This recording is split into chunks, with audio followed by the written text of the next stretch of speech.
What do you want? I'm in the middle of a podcast. Leave me alone.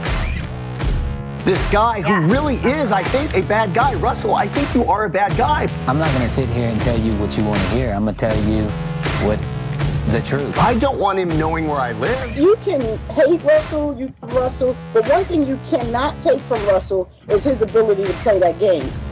I ain't finished playing just yet. Welcome to the Russell Hant Show. First thing I want to say is congratulations to the Houston Astros. You knew I knew that was going to happen, right? And we have Miss Karyl. We're going to talk we're talking about episode 6 now, and this is actually our first podcast back from all the craziness, believe it or not. I just got a place, just got Wi-Fi, internet just this week. So this is our first podcast back from Hurricane Harvey. And from now on, we're going to have once a week, me and Karyl are going to talk about and discuss what's going on with the new season of Survivor. It's episode 6. To me, it is pretty slow. Still slow. Now, everybody's like, oh, wait, the first episode, it's slow because we're getting introducing everybody. Then it's like, okay, the second episode, yeah, I get it. We're still introducing everybody. Okay, what about the 6th episode? What do you think, Karyl? You think it's slow? I think it is definitely slow compared to previous seasons, but I do think at the same time it's picking up a little bit. I am getting more interested into the characters, though, getting to know everyone. Okay, let's just start off at the beginning and let's go down and talk about what happened in this episode 6. Okay. All right. Well, what I like about episode 6 is just seeing. I find I'm liking Ben a whole lot in episode 6. I'm becoming a huge fan of his a whole lot. He cracked me up a whole lot in that episode. Really, Ben? Yeah, I guess they call him Cowboy. Right, yeah. I don't know. I like him a lot. And the, what's his name that passed out? I want to talk about him a little bit. What's his name? Was it Cole? Cole, yeah. So when Cole was talking that he needed food, I'm sitting there watching him and thinking, man, what a crybaby. But when you go back in time of Survivor and you look at the people that pass out, it's the people that go in there with an 8-pack shredded just to look good for TV. You look right. At James. James went down. You had this most recently, Caleb. Caleb went down because they go on there shredded and try to, instead of putting fat in their bodies, they go with a very little percentage of fat, and then you see it. He fell down like a tree. And at first I was like, I don't feel sorry for him at all. Why is he pouting all the time and wanting food? So until he passed out, then it became real. Like, okay, this guy's really not just hungry. He needs food to live, to survive. Right. And and I understand. When people say it's not real, by now you should know it's real. By now you should have the common sense to understand that people don't just, like, this dude went down like a ton of bricks. He just went flat down on his head like it was just knocked out by Kimbo Slice. So I know. It was pretty bad. So he was out. And it was funny because they got the hand trembling, and then he tried to shake it off, and then they were on it because you know why they were on it? Because they see it happening time and time again. I passed out on season on season 19. I ain't saying that I was shredded like these guys, but I passed out because we had a terrible group of people that kept losing challenges. And I can remember going 10 days without eating anything, besides coconuts. So, when people say, is it real? Is it real? I go back and I look at that and I'm like, Yeah, it's real. It's real. Like his, Right. I'm wondering if production ever got involved in that, because we didn't see production step in. I know. I was thinking about that. But, then again, Mike, he's kind of a doctor. He stepped in and he kind of knew exactly what to do. Yeah, but he didn't have any of the, because that's a serious thing. Because you take your vitals. Because when Caleb went down, they took him off. Those doctors out there, they're serious. They'll take his vitals, and if it doesn't come up, because there's a strong possibility once he passes out that it's not gonna, his vitals are gonna stay low, because that's why he passed out in the first place. So if that happens, then they stepped in. They had to have. They had to have. I'm thinking that they did. Because can you imagine? Yeah, the liability. They would probably get in so much trouble if something really truly happened to him, and then not check on him. Yeah, they had to have stepped in. Yeah. But I did think at first he was just a big crybaby, a selfish crybaby. Mm-hmm. Especially when Ben pointed out earlier that, who was it that went and spear fishing and caught a fish, and he mentioned how Cole went and he actually caught ate his own some fish and didn't share it. Yeah, so I was just thinking he's a crybaby, he's selfish. He wasn't being considerate of other people. And I'm sure it was filmed like that on purpose. I'm sure, Well, and it makes it pisses you off a little bit when you see somebody not sharing out there. Right. But and, he was snapping at Lauren over food. They really built it up to where you thought he is a crybaby. But you're right, when his hands started shaking and everything, I was like, oh my gosh, his hands shaking. Yeah. And then I know Ben and Mike, they even talk later, after Cole passes out, that he's a huge liability. And they were pondering also, why didn't he prepare himself better to go on Survivor instead of wanting to go out there all shredded? It's a game, and you want to be able to make it out there as long as you can, Yeah, and just because, on a few extra pounds. He didn't know he was going to pass out. He didn't know that. Right. So when you see him eating fish by himself, that is him being selfish. It's true. You can tell that's who he is as a person. Now, I've been to the point to where you feel like you're starving to death. They all feel like that. They all feel the same. But, you don't feel I don't think you feel any different, because I passed out before too. And before I passed out, I felt the same that I did when you don't know when it's going to happen, because I passed out because of dehydration, not because of, I'm assuming he passed out because of low carbs and not eating enough for his body to maintain function. Right, sugar probably dropped, and I'm sure your body goes in a little bit of shock. It's not used to going without food and and especially him. He's probably very athletic, obviously, outside of the show, and he's used to. Yeah, because you see on social media, I think it was him posted that he bought some new Range Rover or something, and and I heard a few things saying that he's there for airtime. Well, if he's there for airtime, and this is rumors, this is just rumors I hear, that I'm hearing, but I hear that he's saying that he's there to get known, maybe. Well, well, if you're gonna do that, you're gonna try to go out there shredded. I'm gonna go out there shredded because absolutely nothing about the game of Survivor. Now, just give you guys a good example here when you're watching. If you want to play the game, don't go out there shredded. You can still look good with body fat. You could still have a six-pack with body fat. It happens all the time. You don't have to go out there tubbalard, but you need some sort of, because if you notice the time Caleb went and he learned the hard way the first time, and he went out there shredded, you could tell. He goes back out there again the second time, and he still looked good, but he put on some weight because he didn't want that to happen again. Yeah, and if you're worried about what you look like, it's not going to be that long after you're playing the game that it's going to start falling off, and you're going to look hot again.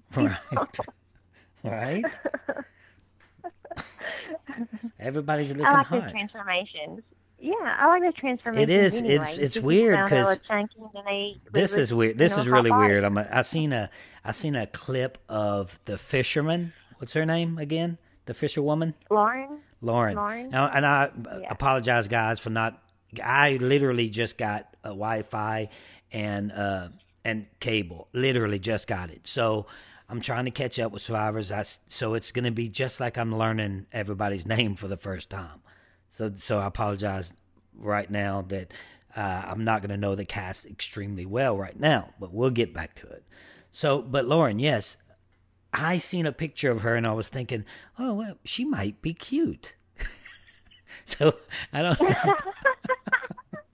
So it's like, wait a second. Off a hottie. Wait a second here. She's going to shred that baby fat and she's going to be ripped by the end of it. She might be shredded. She might be the one. A hot body she might be the one. So, but seriously, I seen a picture of her face, just her face, and was thinking, oh, she's an okay looking girl, because you know there's surprises. It's just a bunch of surprises. You get that face fat off of you, and then bam, you're a hottie. You go from a naughty to a hottie if you play Survivor. Because she was, just not my type at first. She was a naughty for me. But then I'm like, man, she got a cute little face. What's happening here? What's going on? So, you might have found a new woman, Russell. But then the guys that go out there and are shredded and looking all good when they start the game, they start looking like bones. Like they actually start looking worse as the game gets. Yeah. Because then their face gets all shrunk in. It's already shrunk enough. Very malnourished, very malnourished. That's dangerous. It's very dangerous. You see how it is. Just getting dehydrated is bad. And bad, then with the little guys, the skinny guy already, he looks like he's Ryan, about to blow away. Oh, it's a little hard. But you know what? I bet that poor little guy, he could probably thousands of calories every day and not gain an ounce. You mean in real life? He probably could. Right. He probably did try to bulk up for you. That was him bulk. That was him bulking up. Yeah. He was taking some creatine and eating a bunch of bananas. Yeah, that's probably his bulky side. He probably. Well, he's looking bad some now. People just can't gain weight. He just probably can't gain weight. My son-in-law, my daughter, they're tiny people, and they are just naturally made like that. They eat all the time and don't gain an ounce.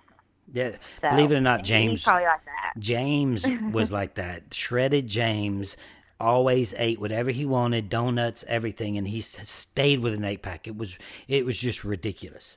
I'm like, James, smokes, does all kind of unhealthy stuff.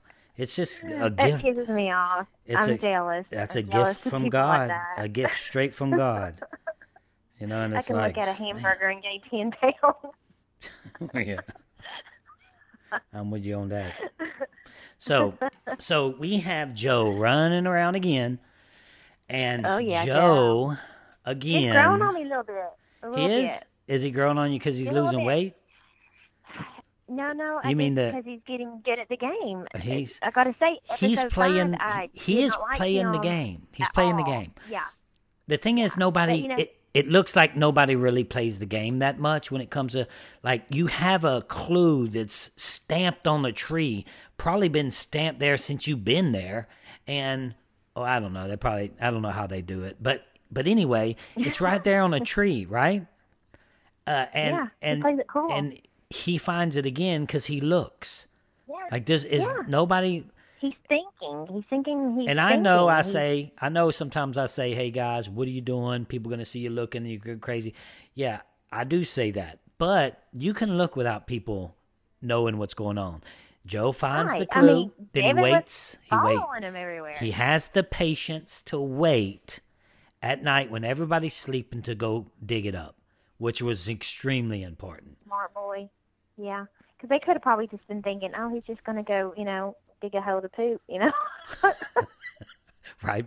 10 foot. He was following somebody. They thought they were going to. Wasn't it by the water well or something? Like 10 foot from I think so, yes. or 5 foot from the water well. I'm gonna go poop. Real, yeah.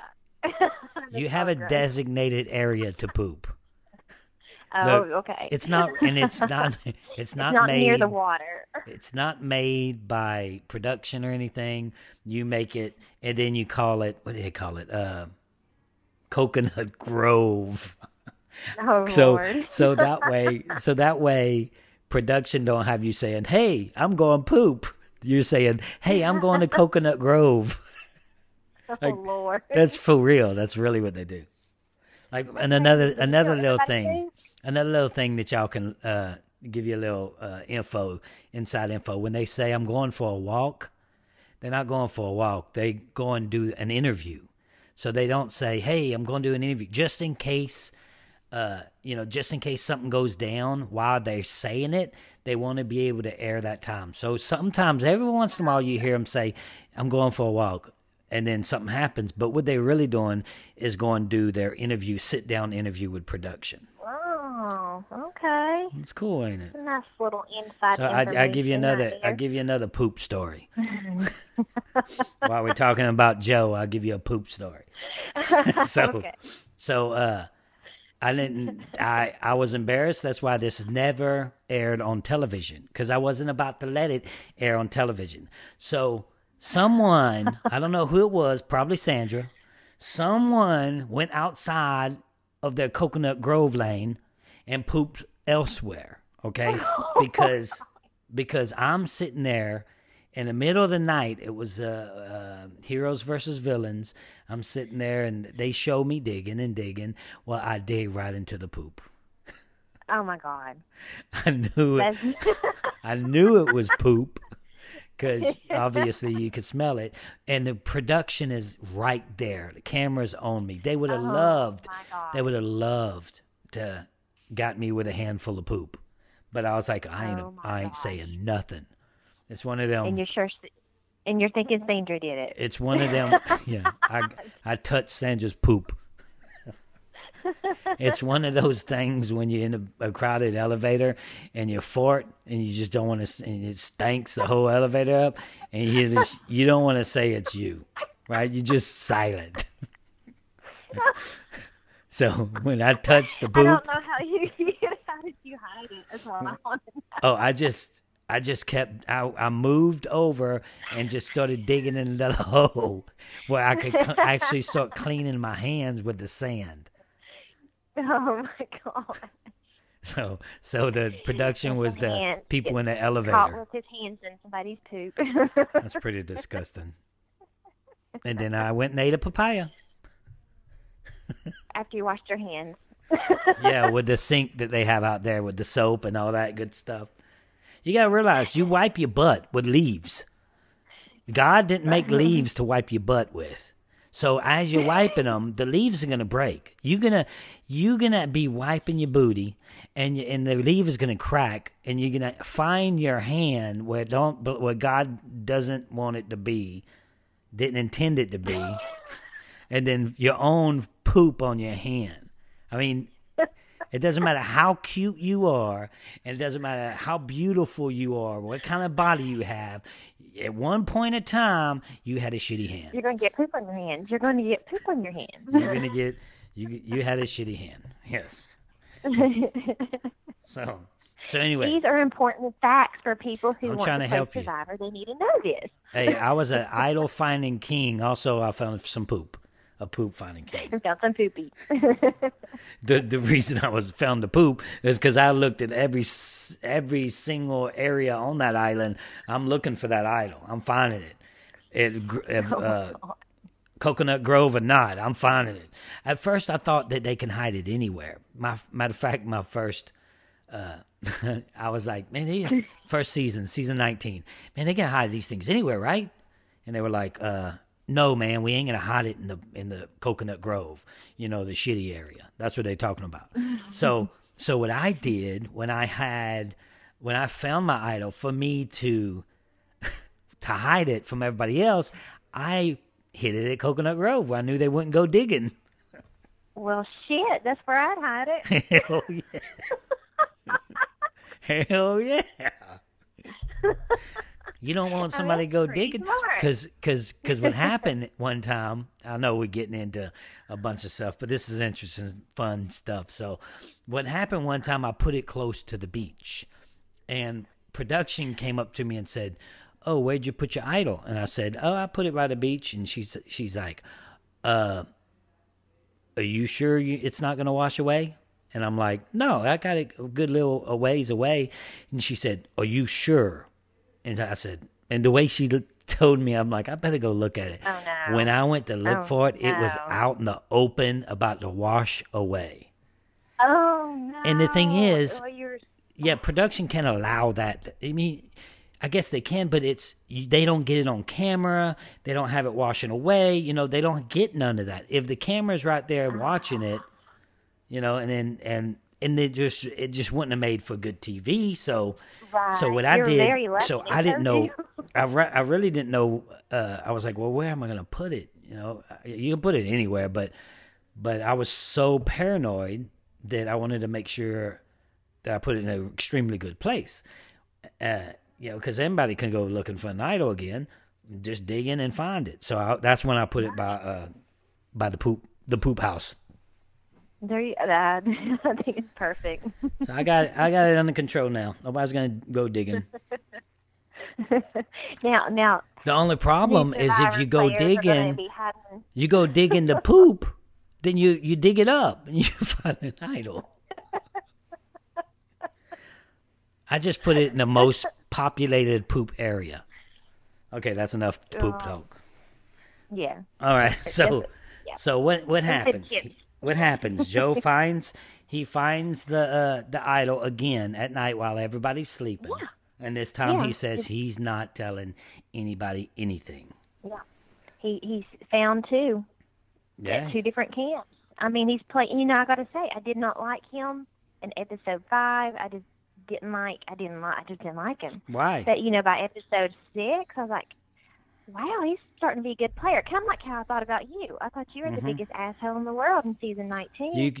Are you literally comparing him to me? I'm just saying, I didn't like you either. But then as the season went on, I was like, well, he's a good player. Right. So I kind of like how my opinion of people start to change when I watch these seasons of Survivor. Usually the people I really don't like at all in the beginning become some of my most favorite players. Right. And I'm not saying Joe's my favorite player. He's got a lot to live up to, but I'm starting to like him a little bit. Okay. All right. Who else are you starting to like? What girls out there are you starting to like?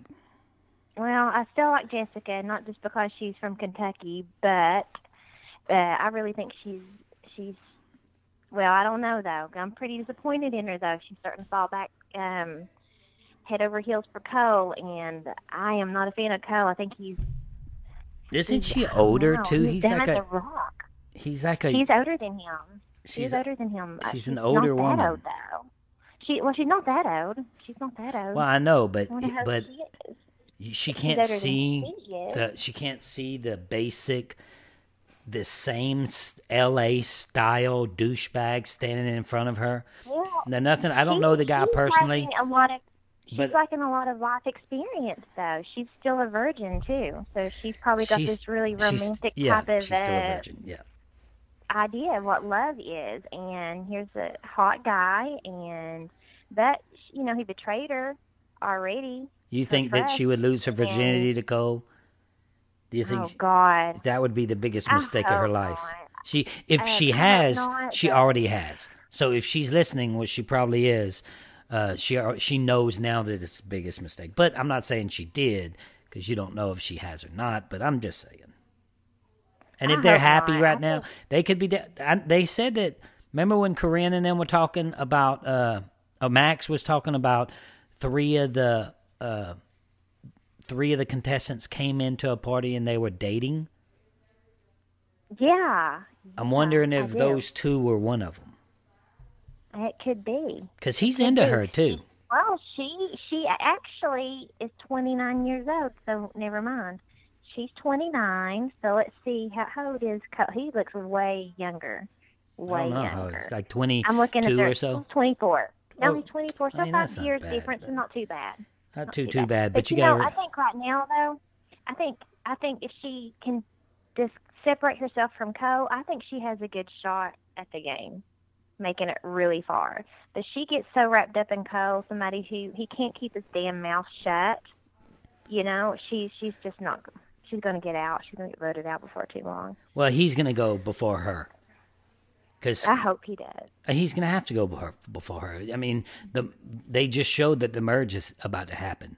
All the strong ones right now, this is when they go. And you know who gets them? Ryan. Ryan starts taking them out because he's extremely... I like Ryan. You like Ryan? I think Ryan's going to start taking them out because he's... I like Ryan. I like Mike. I'm a big Mike fan. I think Ryan is scared of him. You know? Not scared. Yeah. I mean, may not be scared. He knows beat me up scared, but scared because he knows that they're going to keep winning. Right. And before too long, they don't need all that muscle. It's coming right down. Oh no, they won't need it. Once that merge happens, everything changes. Yeah. But that it's crazy because they start thinking in their mindset is still like, okay, they need to be big and tough. These big and tough, strong guys with a bunch of muscles, we need to vote them out. And that's not the case. Not when you merge. Once you merge, things change. That's when the challenges are more catered to a young woman. You know, that's small, young woman that has a little drive in her. You know. Right. So we have Ryan. You like Ryan? What about him and Allie? They confront each other and they start arguing with each other right off the bat. Yeah. But you know, I don't blame Allie for being upset, but I don't blame Ryan at the same time. You know, he's trying to play it smart. He's trying not to. He wasn't playing it smart. I mean, I felt bad for him. Allie had the right to be upset. So I don't think Ryan played it smart because Ryan was getting loud. You know, and everybody's like, oh, it's just a game.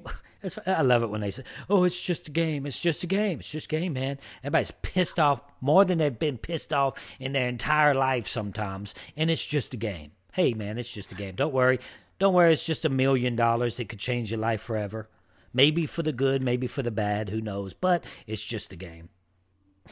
Right. No, Ron was getting loud and stuff. But, you know, I think he was getting loud and everything because he was trying to justify his decisions and everything. Yeah. And I do agree, like, it's not just a game. You don't go on Survivor thinking it's just a game. No, you go out there. You can't think of it like that. Just like, I think it was, who said that? Was it Joe? Yeah, Joe. He was like, look, I'm here to change my life, my family's life. When you're doing something when you're doing something that could change the direction of you and your family's life forever, for the good, if you do it right, then it's not just a game. It's a life-changing experience. Right. I agree. I agree with that. Absolutely. So, because if I went on it, it would be to better my family. It wouldn't be just to play a game. Yeah. Because I think just to play a game is not going to get you far. You don't have the heart to go far. You don't have the drive. You don't have the hunger. Nope. You're going. And, you know, I say it all the time. People quit without quitting. You don't have to say, I quit, to quit in that game. You just shut down. You've seen it. I could give you an example. If you remember season 19 with Jason and me. You know, he quit. Yeah. He checked out. Right. You know, and that happens on a regular basis. And I kind of see that in Cole right now. You know? Yeah, I can see that. I can see that. But Cole, he doesn't want it bad enough. He's not there. I think you're right. I know it's hearsay and everything, but I don't think he's there to win the game. I think he's just there to make an appearance. Yeah, and then you know, he's sitting there snapping at Lauren. Remember when what'd he say to Lauren? Yeah, he's ticked off at her because of the food. He was getting mad because he was like, you always talk or something like that. You always have something to say. Yeah. I like because he was hungry. He was so hungry he was about to die. He was hungry. Baby need to be fed. And then poor little, I know we go back to this, but it's pretty funny how you have the girl you like from Kentucky that does the Kentucky thing. She goes out, she makes his food for him, brings him his food, and feeds him. She wants to care for him. I know. That's the Kentucky thing to do. She turns around. She seems like the sweet virgin from Kentucky that she just wants to feed her man. Feed her man. So the first challenge. What's that? So we do like taking care of our guys. Yep. I saw Kentucky come out in it. So the first challenge. Let's talk about the first challenge. Okay. JP, he wins it for the tribe. Yeah. So immediately he becomes immediately he becomes someone that they want gone because he just won the challenge, and they're like, oh, we can't beat the guy, and he's socially awkward, I guess. He doesn't. I mean, it's not like he's like a Cochran or something, where Cochran was socially awkward for sure. JP, they're socially awkward in different ways. But how? What do you see? You're in a woman's point of view. What do you see what they're seeing? Because I think he's just a cool guy that's just sitting there and trying to get through the game. I think they think he's socially awkward in the way of he doesn't want to talk strategy and everything with them, you know? So I think he's just a guy's guy. He wants to talk about girls and going to bars and things like that. And but then Ryan says that he can't read them because he never talks. Right. So yeah. Well, he does talk. He doesn't talk strategy, and I think that's what Ryan. He talks about girls and bars. I think JP. Yeah, I think JP talks. He just like doesn't bathroom talk about banner. Bathroom banner. Where'd I hear that before? I don't know. Oh, that doesn't happen. That doesn't happen with guys. They don't talk about girls and bars. Oh, no, they're never. respectful. They're respectful. I think he's trying to just stay on the down low, not talking about the game. He's trying not to be a target. I think he's just wanting to talk about nothing that really matters. And then if you notice, like even Tribal, he wasn't even saying anything. He's just trying to stay on the down low. He said that he's learned. People are finding it threatening too. They're probably like, why isn't he talking about strategy? And and to them, I think they think he's not playing the social game. And when in reality, I think he kind of is. He's trying not to talk about the game very much. I wouldn't. I mean, be outward. So you're saying he's playing? Constantly. So you're saying he's playing a Natalie White type game? She won. I think he's just. I think he's just. That strategy is a perfect strategy for a lot of people. But for like somebody like Ryan and Mike and some of those other guys, they're not going to see it like that. They're going to think he's not really playing the game because he's not talking strategy. Yeah, and I think he's being smart. I do too. I do too. Down low too. It's like I can't read him. Like you're damned if you do and you're damned if you don't. I can't read him because he don't talk so much. Or you're like Joe and then you're like, oh, I don't trust him. Like Devin. Devin's following him around. But you know what? This season everybody came out so freaking paranoid within the first couple of days.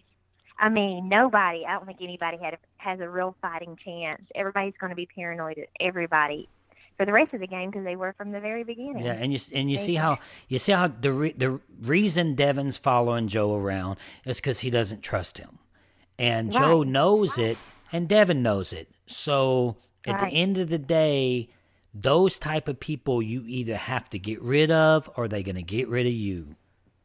Right. You got to get rid of those freaking paranoid people where they just obsess. They obsess. And you keep people like JP. JP seems like the kind of people you keep because he seems like the trustworthy type. That's where the mistake, that's where people, they're like, oh, we got to get rid of this person because the merge is coming and they're going to win challenges all the way to the end. Well, that's never happened in the history of the game that somebody won all the way to the end. And we had some pretty damn good challengers out there, including Ozzy. So it's just not going to happen. It's never going to happen. So right. why would you get rid of someone that you can trust that's not going to vote you out? You know, because when the merge happens, it boggles my mind that they're saying, let's get rid of them before the merge. Because when the merge happens, what you need to be thinking is, who can I trust more at the merge? Screw the winning thing. Because we had a big decision in Heroes versus Villains. It was Courtney and it was Sandra. That's the two. It was like, we knew the merge was coming, so we went to Tribal, and it was, out of them two, who do we get rid of? And the main question was, who can we trust more? Well, we couldn't trust Courtney because we knew she had a relationship with someone that was best friends with someone outside the game. So it was an outside the game decision to get rid of Courtney. And we knew that we could not trust Sandra, but we were going to take her because she was the best option. And we figured they would not believe Sandra when she told them whatever she was going to tell them. And they would believe Courtney. And that's exactly what happened. Matter of fact, Sandra told them I was in control, told Rupert I was in control. I was hearing the whole conversation. Even though they don't show that part, I could hear them talking. They were right by me. They did it at night. And, well, at that point, they didn't believe her. So we made the right decision. So now they want to get rid of JP, and I'm like, why? You know, you could trust him. Can't you trust? If you think you can trust him, wouldn't you get rid of the person that you can't trust? Like Ali? Right, but that just stabbed you in the back? Right. Oh, that you just stabbed in the back? Which at the end of the day, we'll go ahead and get to just talk about the whole thing and randomness. But at the end of the day, they get rid of Ali. So we might have just been watching production of them saying, we got to get rid of him because he's strong, you know, because they might. Production needs two ways. There's only two people. It's JP or Ali. And it just doesn't make sense to get rid of JP. That's why he didn't go at the end of the day. Because why are you going to bring Ali? If I was him, I'd sure the hell wouldn't bring Ali. You just stabbed her in the back. You don't have enough time in that game. Once you stab someone in the back, it's like an open wound. 39 days is not enough time for that wound to close and heal. It's just not. So once the stabbing starts, then you want to get rid of them people that's coming for you like that, because they'll never stop. They're too stupid. They'll never stop. Right. You know, they'll constantly go for you no matter what. But, you know, I agree. Well, I don't know why they're not thinking more about the people that they can trust. All they think about is threats. She's a threat. Well, you know, they're not thinking about. You never hear it. That's the and thing. There's some good people on there. I think there's some good people on there that you could trust. Yeah, from what I'm gathering. And you never hear it. That's why I think my opinion on the matter is true, because you don't hear Ryan saying, "Well, I can trust him. I can trust him at the merge." No, you just hear him saying, you know, he's going to win all challenges at the merge. The merge happens, he's going to keep winning. He's going to keep winning. Like, come on, guys. Give me a break. It's just, and it's really slow. I seen Max talk about it, and he was like, please tell me something. Somebody tell me something. He tweeted something like that about asking, give me why this season is interesting. And you know what? I hate to keep saying these things are not good. Like, I just did Big Brother. It was horrible. This season with Paul. And then this season with Survivor. I want to say this is an amazing season. Like when you did Second Chances, that was a really good season. And then you did the Game Changers, and I know they regret that. So, and then now they have regular people that they're going to bring. I guarantee you they bring regular people at least 3 or 4 times in a row because of what they did on Game Changers. You know, you try to buffalo people, it just doesn't work for you.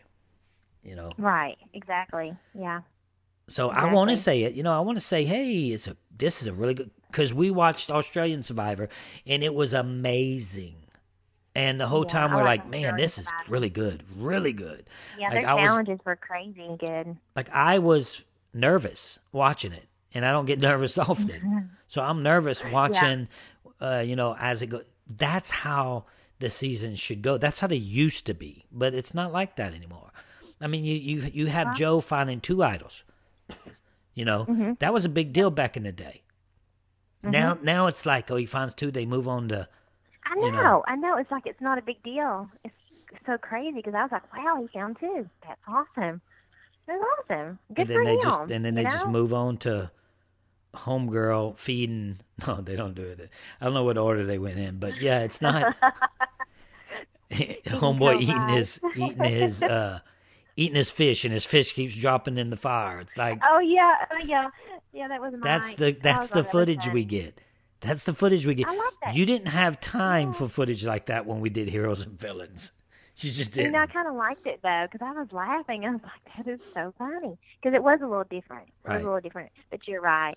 I don't know. I did have my doubts. And I still do have my doubts a little bit that it's going to be a really good season. But I was really thinking it's going to be a bomb, really, when just a few days into this season, they were so paranoid. It was really aggravating me. Really? I couldn't stand it. Yeah. I couldn't stand it. I was almost like, as bad as one of those seasons. It's almost as bad as you're listening to the podcast world these days. So Allie goes home, and then that's it. Allie goes home. Still boring. Yeah, please pick it up. She was so Please pick it up, guys. Please. I just wanted to get excited, a little bit more exciting. But it's not their fault sometimes because you're dealing with dull personalities. If you're walking around L.A. and you're just choosing people from L.A., then you're going to be dealing with dull personalities. It's trying to get airtime, and it's trying to become somebody, which it's not going to happen. It's never going to happen.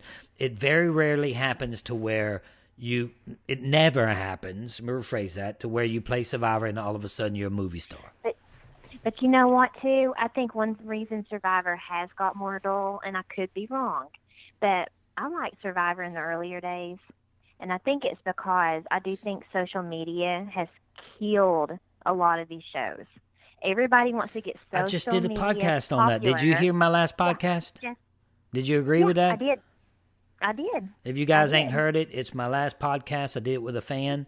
And social media is killing these shows. It really is. Yeah, it is. And they can't control it.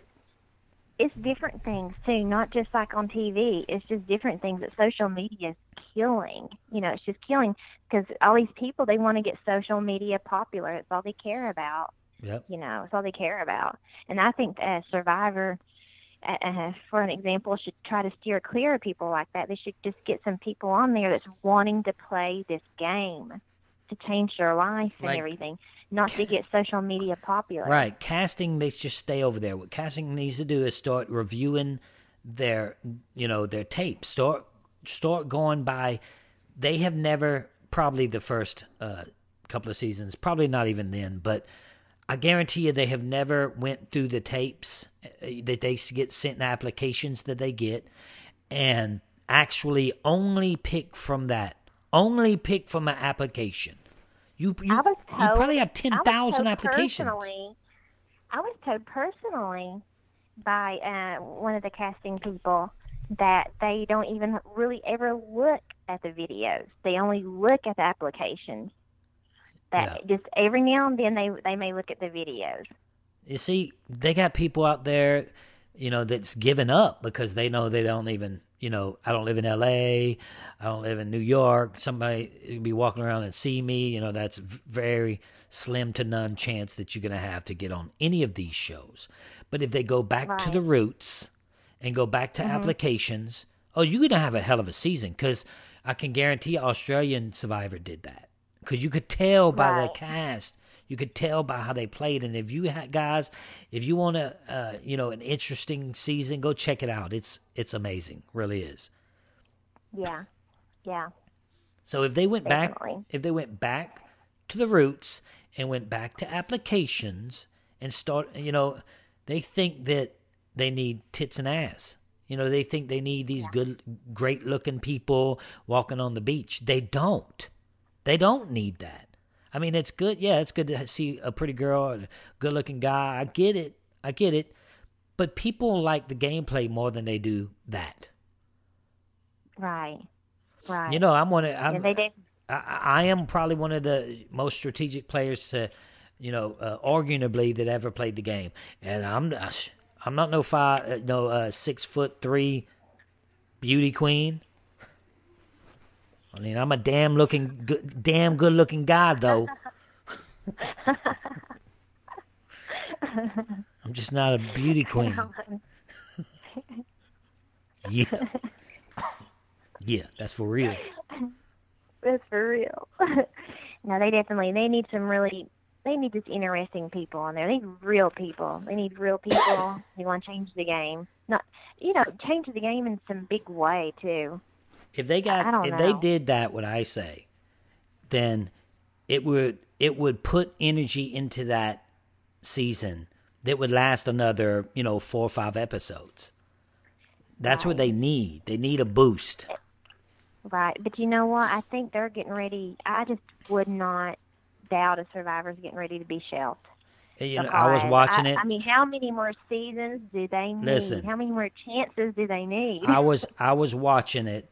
I was like, okay, I need to catch up here. So I'm watching it, and I started on episode 6, if we even got that right. Episode 6, and I was like, I can't do this. So I stopped and then went and started watching the World Series.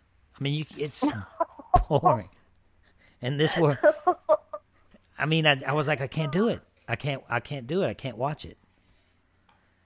And then I'm like, I have to watch it. It's slow.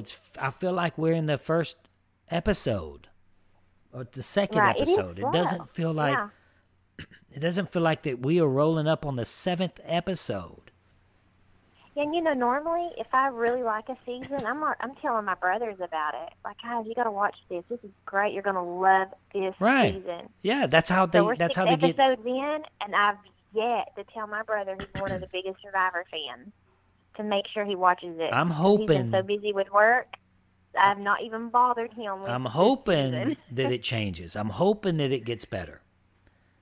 Because right now it's just not. And the last thing I want is Survivor to be canceled.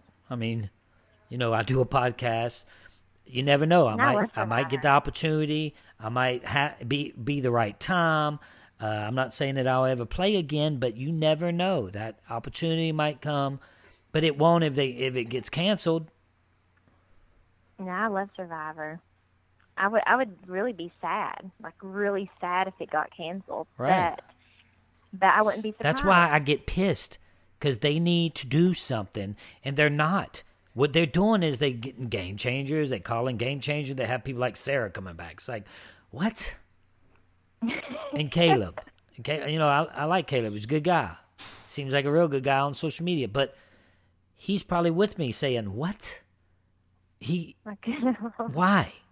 I mean, there's many, many podcasts you go back to with me going on and on about that. But it's just they're not doing what they need to do to keep the show, to get more people to watch. To get people like you to call your brothers, to get people like the neighbor to to go to work and say, have you seen that episode of Survivor? That stuff doesn't happen anymore. No, I can't remember the last time I've seen a season where I've really felt like that. But we're going to keep watching. We're going to keep watching, and we're going to hope for the best, and you never know.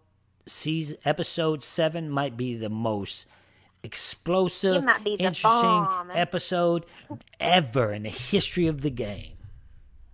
Yeah, it might be. I might actually be able to call my brother and be like, hey, Ken. We might have somebody lose their virginity at first time in the history of the show. That's what they need. Survivor. We need something. That's what they need. That's what they need to get. That may work. That may work. But that sounds so bad, though. It sounds bad because usually, if you're losing your virginity these days, it's pretty young. So when you say, she's 29, she's a 30-year-old virgin. She's like the TV show. I wonder if she's saving herself for her husband because of her religious beliefs. What would you say? Since I don't know. You from that area, what would you say? Well,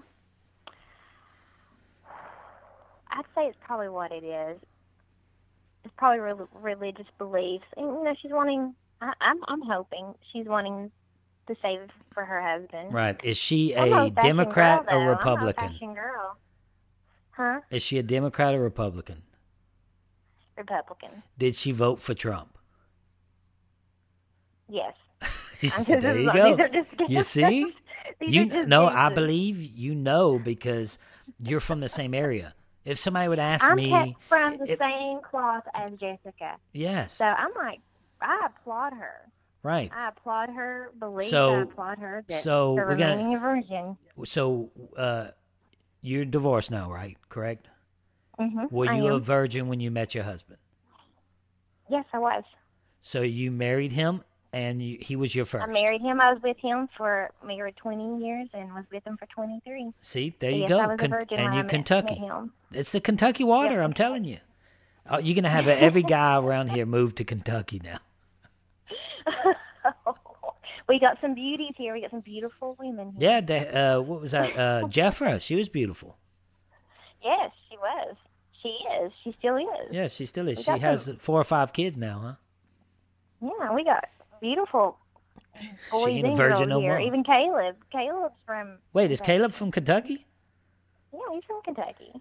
Okay. See, you can ask the same questions. I don't think he's a virgin, but when it comes to knowing someone, because you know her, like without even knowing her, because she seems, because you told me that right off the bat when you seen she was from Right. Kentucky, and now everything has fallen into place, like she's one of your friends down there, you know? Oh, yeah, I could see me and her becoming really good friends as long as she doesn't fall for Cole. That's just... You have to realize disappointed. it's different though. I get the thing with her and Cole because they're on an island, they're starving to death. They miss everyone. They're cold. He keeps her warm at night. It's something that you cannot explain unless you experience it. So I get it. I get that she's falling for him, but when they get in the outside world, they'll date for about 6 months, maybe a year outside when it's all over, and then that'll be it. And then she'll say, "Stupid me." Yeah. You know, I'm not but gonna that's argue life. with Hey, that. it's life. So. It's life, and it's okay because she's 29 years old. She's a grown-ass woman. She makes those decisions. That's how you grow in life, by making mistakes. And hey, he might be a great guy. He might be his whole world might change with this girl. I don't know what his world's like anyway, but it might be a great couple. I just, the odds aren't. The odds just aren't there for him. No, it's not. It's not. But you never know. She could be the girl of his dreams. But like you said, on the island, I'm sure it's just a totally different world. Totally different from world. here. Yeah. Yeah. Okay, so we'll wait. Episode 7. We're gonna try to break it out this time on Wednesday, so we can have the podcast out for Thursday, and we put it out there for you guys. They have several Survivor podcasts out right now you can check out, but ours is the funnest. Is that a word? Funnest. Yeah, I think we are. Okay. All right. Well. Okay. Appreciate you being on the other end. You're in Kentucky right now, by the way. I am. I'm in Kentucky. Yep. All right. Kentucky. Okay. Well, that's it. Thanks for listening, guys. Become a patron and get more content and bonus episodes, including video commentary of every episode of Survivor Samoa, weekly episodes of Whining with Wine, and you can become a patron for as low as $5. $5 gets you Russell's Alliance, $10 and you become a game changer, $25 and you're a legend. Go to patreon.com/RussellHance.